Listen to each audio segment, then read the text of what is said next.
Duke senior হলেন রোজালিন্ডের বাবা ও Duke ফেডারিকের বড় ভাই। তিনি ছিলেন সেই প্রদেশের আদি শাসক। তাকে তাঁর ভাই রাজ্য থেকে নির্বাসিত করেছিলেন। ডিউক ফেডারিক হলেন ডিউক সিনিয়রের ছোট ভাই এবং সিলিয়ার বাবা। তিনি তাঁর বড় ভাইকে নির্বাসিত করে সিংহাসন দখল করেছিলেন। রোজালিন্ড হল এই গল্পের নায়িকা। সে হল ডিউক সিনিয়রের একমাত্র মেয়ে এবং অরল্যান্ডোর প্রেমিকা। পরবর্তী সময়ে সে এক গ্রাম্য ছেলের ছদ্মবেশ নিয়েছিল। সেই সময় সে তার নাম রেখেছিল গ্যানিমিড। সিলিয়া হল ডিউক ফেডারিকের মেয়ে, রোজালিন্ডের সবচেয়ে কাছের বন্ধু এবং অলিভারের প্রেমিকা। পরবর্তী সময়ে সে একজন গ্রামের মেয়ের ছদ্মবেশ নিয়েছিল। সেই সময় সে তার নাম এলিয়ানা রেখেছিল। অরল্যান্ডো হল এই গল্পের নায়ক, রোজালিন্ডের প্রেমিক স্যার রাওল্যান্ড ডি বয়েজের ছেলে এবং অলিভারের ভাই। অলিভার হল স্যার রাওল্যান্ড ডি বয়েজের জ্যেষ্ঠ পুত্র, অরল্যান্ডোর ভাই এবং সিলিয়ার প্রেমিক। অ্যাডাম হল স্যার রাওল্যান্ড ডি বয়েজের কাজের লোক। সে অরল্যান্ডোর সাথে আর্ডেনের জঙ্গলে গিয়েছিল।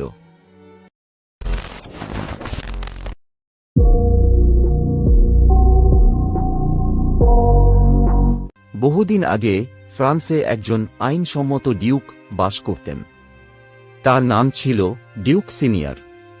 কিন্তু তার ছোট ভাই ডিউক ফেডারিক তাকে রাজ্য থেকে বিতাড়িত করেন আর নিজে সেই রাজ্যের শাসনভার দখল করেন। ডিউক সিনিয়র তার কিছু বিশ্বস্ত অনুগামীদের সঙ্গে আর্ডেনের জঙ্গলে পালিয়ে যান। তারপর থেকে তারা সেই আর্ডেনের জঙ্গলে বাস করতে থাকেন। ধীরে ধীরে তারা সেই জঙ্গলের স্বাধীন ও অলস জীবনে অভ্যস্ত হয়ে পড়লেন। ফাঁকা সময়ে তারা গাছের নিচে বসে হরিণদের খেলা দেখতেন।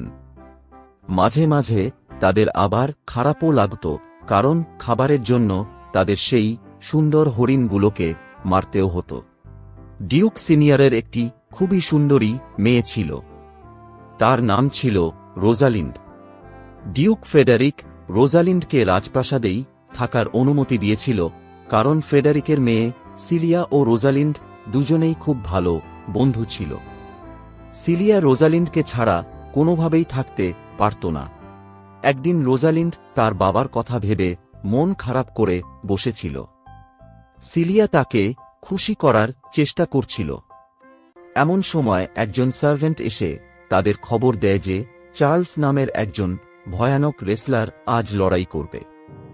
এর আগে সে তার প্রথম 3 জন প্রতিপক্ষকে গুরুতরভাবে আহত করেছিল। এই কুস্তি প্রতিযোগিতা রোজালিন্ডকে আনন্দ দেবে ভেবে সিলিয়া তাকে নিয়ে কুস্তি প্রতিযোগিতা দেখতে গেল। কিন্তু তারা সেখানে গিয়ে দেখল যে আজকে চার্লস যার সাথে কুস্তি প্রতিযোগিতা করবে সে একজন সাধারণ যুবক, কোনো কুস্তিগীর নয়। ডিউক ফেডারিক বুঝতে পারছিলেন যে এই কুস্তি প্রতিযোগিতায় যুবকটির মৃত্যুও হতে পারে।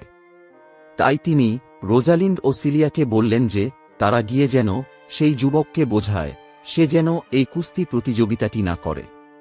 কিন্তু সেই যুবকটি তাদের কথা শুনল না, বরং তাদের অনুরোধ শোনার পর সে প্রতিযোগিতাটি করার জন্য আরও দৃঢ় প্রতিজ্ঞ হয়ে গেল। এই কুস্তি প্রতিযোগিতায় সেই যুবকটি সকলকে চমকে দিয়ে চার্লসকে হারিয়ে জয়লাভ করে। প্রতিযোগিতা শেষে রোজালিন্ড জানতে পারে যে সেই যুবকটির নাম হল অরল্যান্ডো। সে হল স্যার রাওল্যান্ড ডি বয়েজের ছেলে। এটা শুনে রোজালিন্ড সঙ্গে সঙ্গে তার প্রেমে পড়ে যায়, কারণ অরল্যান্ডোর মৃত পিতা ছিল ডিউক সিনিয়রের খুব ভালো বন্ধু। কিন্তু এটা শুনে ডিউক ফেডারিক প্রচণ্ড রেগে গিয়ে সেখান থেকে চলে যান। এরপর রোজালিন্ড অরল্যান্ডোকে তার গলার সোনার চেনটি উপহার হিসাবে দেয়। বাড়িতে এসে সিলিয়া রোজালিন্ডকে বলে রোজালিন্ড সম্ভবত অরল্যান্ডোকে ভালোবেসে ফেলেছে। এমন সময় ডিউক ফেডারিক সেখানে প্রবেশ করেন। তিনি এই কথাগুলি শুনতে পান, ফলে তিনি প্রচণ্ড রেগে যান আর রোজালিন্ডকে পরের দিনই রাজ্য ছেড়ে চলে যেতে আদেশ দেন। এটা শোনার পর রোজালিন্ডের মন খুব খারাপ হয়ে যায়। তাই সিলিয়া তাকে বলল, তুমি মন খারাপ করো না, আমরা দুজনেই এই রাজ্য ছেড়ে আর্ডেনের জঙ্গলে তোমার বাবার কাছে চলে যাব। এদিকে অরল্যান্ডো বাড়ি ফিরে এলে তাদের বাড়ির পুরনো চাকর অ্যাডাম তাকে জানায় যে তার ভাই অলিভার তাকে জীবন্ত পুড়িয়ে মারার চক্রান্ত করেছে। তাই অরল্যান্ডো ও অ্যাডাম দুজনেই আর্ডেনের জঙ্গলে পালিয়ে যায়। রোজালিন্ড ও সিলিয়া দুজনে চোরের হাত থেকে বাঁচার জন্য ছদ্মবেশ ধারণ করে।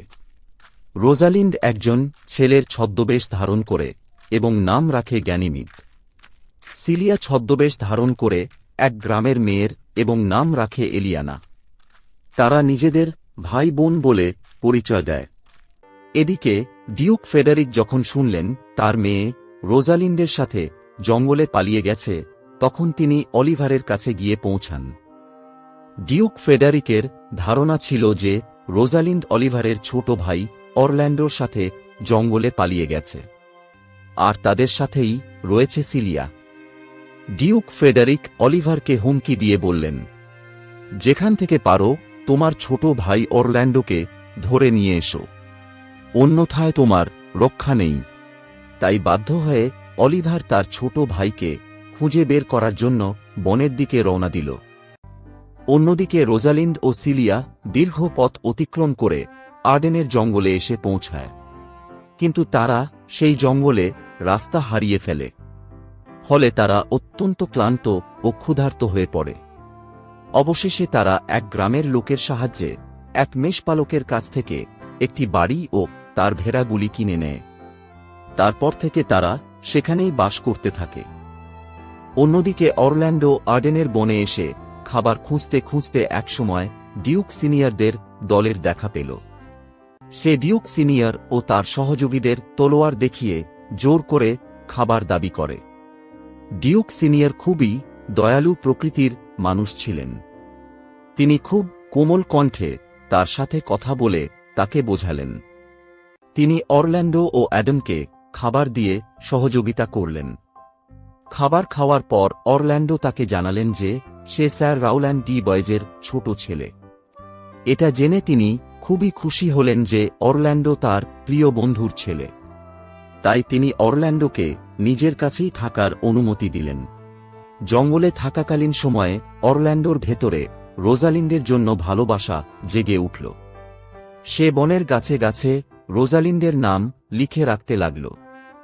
একদিন রোজালিন্ড এবং সিলিয়া যখন জঙ্গলের ভেতর দিয়ে যাচ্ছিল, তখন তারা রোজালিন্ডের নাম গাছে গাছে দেখতে পায়। এটা দেখে তারা অবাক হয়ে যায়। তারা ভাবতে লাগল, এই বনের ভেতরে কে রোজালিন্ডের নাম লিখতে পারে। হঠাৎ করে ঘটনাক্রমে তাদের সঙ্গে অরল্যান্ডোর দেখা হয়ে যায়। তারা অরল্যান্ডোকে চিনতে পারে, কিন্তু অরল্যান্ডো তাদের চিনতে পারল না, কারণ তারা ছদ্মবেশ ধারণ করেছিল। তারা অরল্যান্ডোকে জিজ্ঞেস করে অরল্যান্ডো রোজালিন্ডকে কতটা ভালোবাসে। অরল্যান্ডো তার উত্তরে অনেক কিছুই বলে। এগুলি শুনে গ্যানিমিড কথা দেয় সে অরল্যান্ডোকে এই অসুখ থেকে সুস্থ করে তুলবে, কিন্তু তার জন্য তাকে গ্যানিমিডের বাড়ি প্রতিদিন আসতে হবে।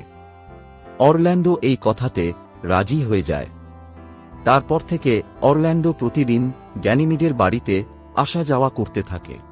এদিকে অলিভার আর্ডেনের বনে আসে তার ভাইকে খুঁজতে। এখানে এসে হঠাৎ করে এক সিংহী তাকে আক্রমণ করতে আসে। ঠিক সেই সময় অরল্যান্ডো সেটা দেখতে পেয়ে তার ভাইকে সিংহীর হাত থেকে রক্ষা করে, কিন্তু সে নিজে আহত হয়ে পড়ে। এটা দেখার পর অলিভার তার অতীতের দুষ্কর্মের জন্য অনুতপ্ত হয়ে অরল্যান্ডোর কাছে ক্ষমা চায়। অরল্যান্ডো তার বড় ভাইকে ক্ষমা করে। অরল্যান্ডো অলিভারকে গ্যানিমিড ও এলিয়ানার কাছে পাঠায় এটা জানানোর জন্য যে সে আজকে সেখানে আসতে পারবে না। অলিভার তাদের বাড়ি যায়। সেখানে গিয়ে সে সমস্ত ঘটনাটি তাদের জানায়। গ্যানিমিড অরল্যান্ডোর আঘাতের কথা শুনে সঙ্গে সঙ্গে অজ্ঞান হয়ে পড়ে। অপরদিকে অলিভার ও এলিয়ানা প্রথম দেখাতেই একে অপরের প্রেমে পড়ে যায়। অলিভার গ্যানিমিডের বাড়ি থেকে ফিরে এসে অরল্যান্ডোকে বলল, আমি এলিয়ানাকে পছন্দ করে ফেলেছি আর আমি তাকেই বিয়ে করতে চাই। আমি এলিয়ানাকে বিবাহ করে এই জঙ্গলেই থেকে যাব আর আমার সব সম্পত্তি আমি তোমাকে দিয়ে দেব। তুমি এক্ষুনি এলিয়ানার বাড়ি যাও। তুমি ওকে গিয়ে জিজ্ঞেস করো যে সেও তোমাকে বিবাহ করতে চায় কি না। সে রাজি থাকলে কালকেই তোমাদের বিয়ে হবে। অলিভার যখন এলিয়ানার বাড়ি গেল, ঠিক সেই সময় গ্যানিমিড সেখানে এসে হাজির হল। সে এসে অরল্যান্ডোর শরীরের অবস্থা জিজ্ঞেস করল। আগামীকাল অলিভার ও এলিয়ানা বিবাহ করতে চলেছে। আমারও খুব ইচ্ছা আছে ওই একই দিনে রোজালিন্ডকে বিবাহ করার। তুমি যদি তাকে এতটাই বিবাহ করতে ইচ্ছুক, তাহলে আমি কথা দিচ্ছি আগামীকাল জাদুশক্তির মাধ্যমে রোজালিন্ডকে সেখানে হাজির করব। কিন্তু তুমি এই বিবাহতে অবশ্যই ডিউক সিনিয়রকেও আমন্ত্রণ জানাবে। পরের দিন সকলে মিলে ডিউক সিনিয়রের কাছে পৌঁছায়। ডিউক সিনিয়র এটা জেনে খুবই অবাক হলেন যে তার মেয়েকে সেখানে নিয়ে আসা হবে। গ্যানিমিড ওরফে রোজালিন্ড ডিউক সিনিয়রের কাছে অনুমতি নেয় তিনি এই বিয়েতে রাজি আছেন কিনা। ডিউক সিনিয়র জানান এই বিয়েতে তাঁর কোনো আপত্তি নেই। তখন গ্যানিমিড ও এলিয়ানা বাড়ির ভেতরে গিয়ে ছদ্মবেশ ত্যাগ করে পুনরায় তাদের আসল রূপে সকলের সামনে হাজির হয়। এতে ডিউক সিনিয়র খুবই খুশি হন। ঠিক সেই সময় খবর আসে ডিউক ফ্রেডারিক নাকি প্রচণ্ড রেগে গিয়ে তাদের উপর আক্রমণ করার জন্য দলবল নিয়ে বনের দিকে এগিয়ে আসছিলেন। কিন্তু পথের মধ্যে তিনি একজন সাধুর শরণাপন্ন হন। ফলে তিনি অসৎ পথ ত্যাগ করে তাঁর সমস্ত সম্পত্তি ডিউক সিনিয়রের নামে করে দেন। আর তিনি ঠিক করেছেন তাঁর বাকি জীবন তিনি বনের কুটিরেই কাটাবেন।